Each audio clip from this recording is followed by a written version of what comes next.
Përshëndetje të dashur miqtë e mi, ja ku po ritakohemi sërish me mua Tirona Lilin, pikërisht këtu në kanalin Rrëfime Jete për të ndarë një rrëfim shumë të ndjerë me ju.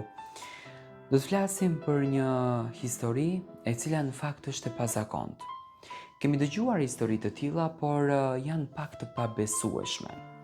Por ky rrëfim që sonte do të ndaj me ju dhe kjo letër që në fakt unë e përzjodha, do të na adreson drejt një historie që ju komentojni vetë. Isha vetëm 19 vjeçe kur babi na mblodhi mua edhe motrën time në odën e shtëpisë. Ishte dimër. Jashtë binte shi, ndërsa brenda shtëpisë ndihej vetëm heshtja e rëndë e një vendimi që ishte marrë pa na pyetur askush. Motra ime më e madhe mbante syt ulur. Unë dridhesha nga frika, pa e ditur pse zemra po më rihte aq fort. Babai ndezi cigaren edhe më tha me zë të prerë: "Kam vendosur që ju të dyja do martoheni në të njëjtin burr. Ai është i pasur dhe do t'ju mbaj mirë." Kjo letër vjen nga një zonë fshat shqiptar, nuk mund të jap më shumë detaje. Mu duk sikur toka u qa nën këmbët e mia. Nuk e kuptoja si mund të ndodhte diçka e tillë. Mendova se ishte shaka një herë, por kur pash lotët në sytë e motrës, kuptova se ai vendim ishte vulosur. "Babi, unë s'dua", përshpërita. Ai goditi tavolinën me dorë. Nuk të pyeti kush se çfarë do. Ajo natë ma ndryshoi jetën përgjithmonë. Burri ishte më i madh se ne. Jetonte në një shtëpi të madhe në fshat dhe njerëzit flisnin atë kohë se ai kishte para, kishte toka dhe biznese. Por askush nuk fliste për shpirtin e tij të ftohtë. Askush nuk tregonte se si na shikonte si pronë, edhe jo si gra. Në fillim u martua motra ime. Dasma ishte e madhe me muzikë, me njerëz që vallëzonin. Por unë mbaj mend fytyrën e saj atë natë, nuk buzëqeshi asnjëherë.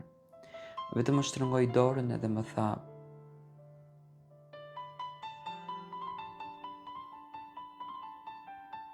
"Nëse një ditë do të ndodh edhe kjo ty, mos haro se kush je." Pas disa muajsh, babai më dërgoi edhe mua në të njëjtën shtëpi.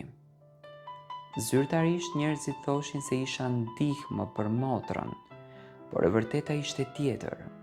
Unë u bëra gruaja e dytë e të njëjtit burr. Në atë shtëpi nuk kishte dashuri. Kishte vetëm urdhra, heshtje edhe frikë. Motra ime filloi që të dobësohej. Ankonte për dhimbje, por burri nuk e çonte te mjeku asnjëherë. Thoshte gratë ankohen kot. Kur më në fund e quam në spital, mjekët na than fjalën që na shkatërroi të gjithëve: kancer. Motra më pa drejt në sy. Nuk do të haroj kur atë shikim. Mos më lër vetëm, më tha.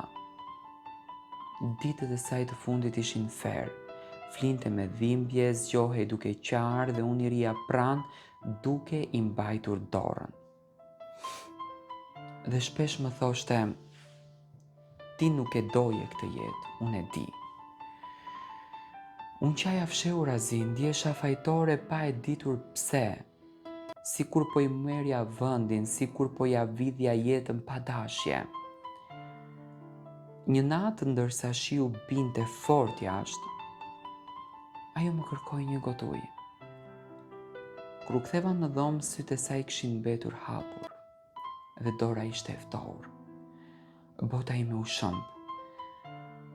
Pas varimit njerëzit ikën, shtëpia mbeti bosh. vetëm unë dhe ai burr në të njëjtën çati. E ndjeja frymën e motrës kudo, tek pasqyra, tek korridori, tek aroma e rrobave të saj. Por Mary filloi tani shumë vite më vonë. Tani kur unë jam bërë 70 vjeç e burri ka vajtur tek të 80-tat. Një natë pash ëndër sikur dera e dhomës u hap ngadalë.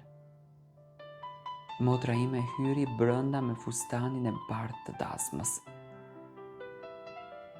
Fytyra e saj ishte zbet, syt ishin plot dhimbje. Mu afrua pranë krevatit edhe më tha: "Ma more jetën." U zgjova duke bërtitur. Që nga ajo ditë ëndra përsëritej pothuajse çdo natë. Ndonjëherë shihja tek dritarja, ndonjëherë në fund të korridorit.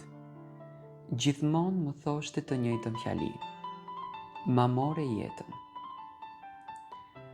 Unë fillova që të çmendesha nga mendimet, nuk haja, nuk flija. Mendoja se ndoshta ajo kishte të drejtë, ndoshta unë duhej të kisha ikur, ndoshta duhej ta kisha shpëtuar.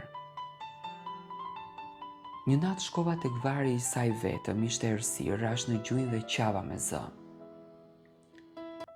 "Më fal, unë nuk doja këtë jetë. Nuk doja që të martohesha. Baba im ashtu vendosi."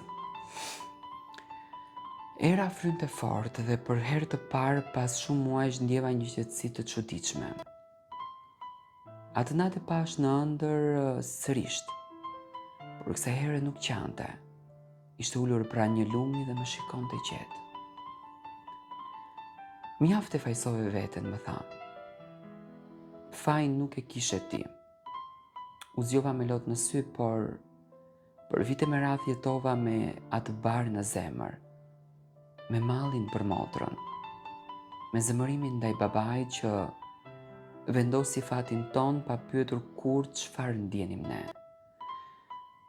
Dhe me dhimbjen që disa plak nuk shërohen kurrë. Sot jam më e moshuar. Kur shoh vajzat e reja që qeshin të lira, zemra më mbushet me emocione. Sepse unë dhe motra ime nuk e patëm atë liri. Ne jetuam një jetë të zgjedhur nga të tjerët. Por çdo mbrëmje ndes një qëri për të. Dhe para se të fle pëshpërisë, "Motër, unë të desha gjithmonë. Dhe do të kisha pasur zë atëherë. Do kisha luftuar për ne të dyja." Në fakt, kjo është rrëfimi që unë lexova letra për ju sonte. Dua të marrë mendimin tuaj. Pse i del kjo motër në ëndër? Çfarë kërkon kjo motër nga motra e saj?